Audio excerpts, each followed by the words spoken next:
Bon, dans à peu près un mois, la chaîne aura 1 an d'inactivité. Et c'est pour ça que j'ai envie de reprendre un nouveau départ sur cette chaîne, que j'ai envie de reprendre des nouveaux concepts et de recommencer mon élevage. Du coup, dans cette vidéo, je vous explique ce qui s'est passé pendant à peu près 1 an et comment est-ce que je vais essayer de reprendre l'élevage.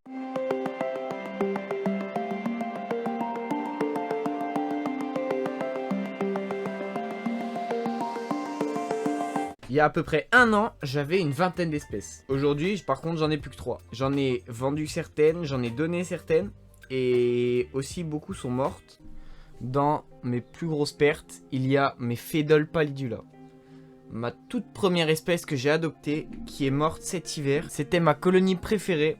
Il y a aussi mes Arpegnathos venator, l'une de mes espèces préférées que j'ai donnée à un ami, car je ne pouvais plus m'en occuper. Bon, maintenant, je sais que je ne prendrai plus de ponérine dans mon élevage, car je sais que je ne sais pas m'en occuper de ces espèces. Je ne l'ai jamais montré en vidéo, mais j'ai aussi adopté des Caribara diversa, qui sont malheureusement mortes 3 semaines après les avoir reçues. Je les avais mis dans un nid en terre, mais au fur et à mesure, la colonie mourait jusqu'à ce que la reine meure.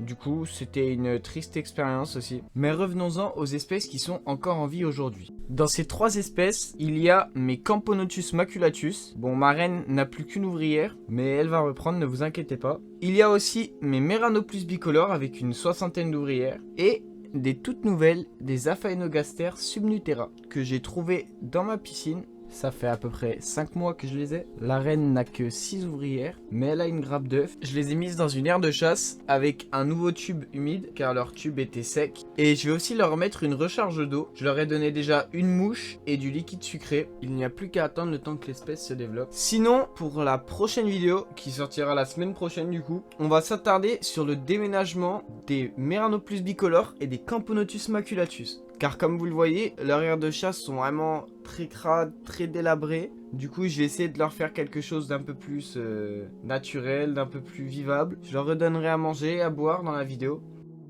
Cette vidéo aurait été très courte, certes, mais grâce à celle-là, j'ai peut-être essayé de pouvoir reprendre les vidéos à un rythme plutôt régulier. Pour les intéresser, j'ai aussi un serveur Discord avec plein de youtubeurs myrmécologues. Sur ce serveur, on partage des photos de nos élevages, des vidéos. Et puis, vous serez aussi au courant de toutes nos prochaines vidéos. Je vous mets le lien dans la description, les gars.